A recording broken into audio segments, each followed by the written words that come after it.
RMS Titanic दुनिया का सबसे बड़ा और लग्जरी जहाज अपने जमाने का माना जाता था। यह जहाज इतना बड़ा था कि इस जहाज को बनाने वाली कंपनी ने यह तक दावा कर दिया था कि टाइटैनिक दुनिया का एकमात्र ऐसा जहाज है जो कि कभी डूब नहीं सकता, यानी यह जहाज एक अनसिंकेबल जहाज है। लेकिन टाइटैनिक अपने पहले सफर पर जाते ही एक आइसबर्ग से टकराकर कैसे डूब गया? क्या उसे बचाने के लिए वहाँ पर कोई भी जहाज नहीं था? आज की इस वीडियो में आइए जानते हैं आखिर टाइटैनिक के साथ उस रात आखिर क्या हुआ था। चलिए स्टार्ट करते हैं आज की इस वीडियो की द मिस्ट्री ऑफ टाइटैनिक।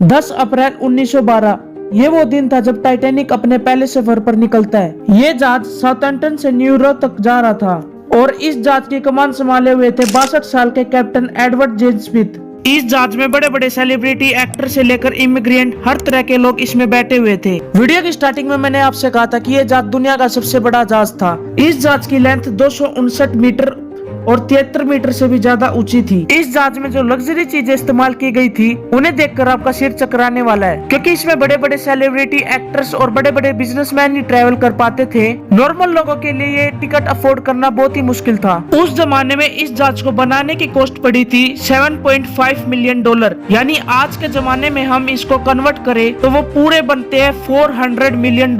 इस जहाज के अंदर का इंटीरियर इतना तगड़ा बना हुआ था कि वो किसी लग्जरी होटल को भी पीछे छोड़ दे। इस जहाज के अंदर स्टेन ग्लास विंडोज की खिड़कियां, ornate wood panelling, grand staircase वो भी दो, heated swimming pool, Turkish bar, electric bath, gym, squash court, 4 restaurant और 2 बार्बर शॉप और एक लाइब्रेरी थी। व्हाइट स्टार लाइन यही वो कंपनी है जिसने टाइटैनिक शिप को बनाया था और उस समय इस कंपनी के वाइस प्रेसिडेंट थे फिलिप एस फ्रैंकलिन। इन्होंने पब्लिकली ये कह दिया था कि टाइटैनिक दुनिया का एकमात्र ऐसा जहाज है जो कभी डूब नहीं सकता। अपने पहले सफर पर रवाना होते ही 2 दिन बाद यानी 12 अप्रैल 1912 को टाइटैनिक को आइस वार्निंग मिलने लगती है।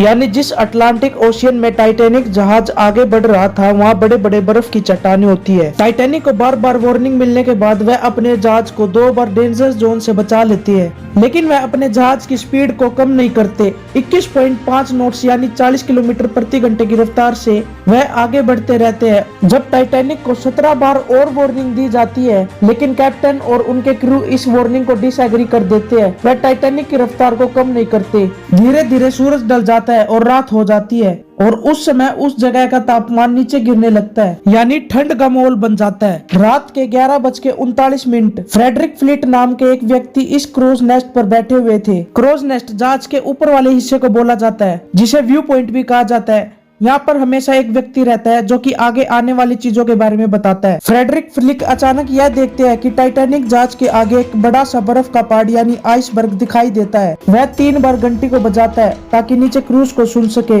फोन करता है और चिल्लाकर कहता है कि हमारे सामने एक आइसबर्ग है, जल्दी से जहाज को मोड़ो।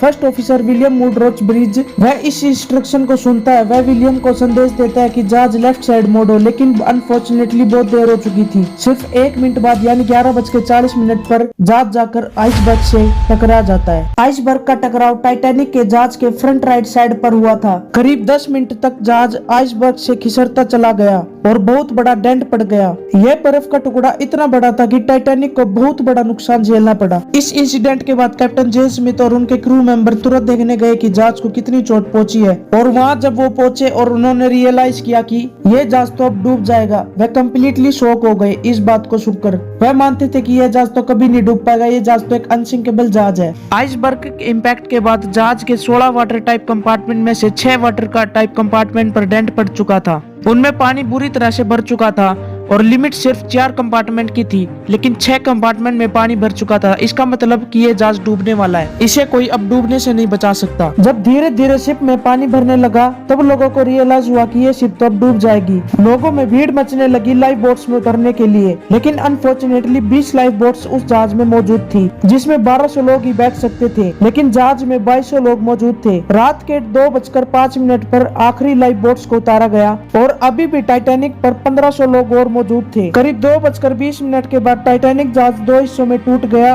और फिर धीरे धीरे पानी के अंदर डूब गया। और जो लोग जहाज के अंदर मौजूद थे और जो लोग पानी में कूदे थे या तो जहाज के साथ ही डूब गए, जिन्हें तैरना नहीं आता था वो हाइपोथर्मिया की वजह से और पानी का टेम्परेचर उस टाइम -2 डिग्री सेल्सियस था, मारे गए। और जाहिर सी बात है इतने ठंडे पानी में किसी भी आदमी का सरवाइव करना बहुत मुश्किल था। और टाइटैनिक मिस्ट्री बन जाती है दुनिया की सबसे बड़ी मिस्ट्री, जो कि पहले तो ये कहती थी कि ये जहाज कभी डूब नहीं सकता, लेकिन अपने पहले सफर पर जाते ही वो जहाज डूब गया। तो बस दोस्तों आज की इस वीडियो में इतना ही। अगर आपको वीडियो अच्छी लगे तो वीडियो का एक लाइक करके चैनल को सब्सक्राइब जरूर से कर देना और कमेंट सेक्शन में बताना अगली वीडियो हमें किस टॉपिक पर बनानी चाहिए। Thank you so much, bye.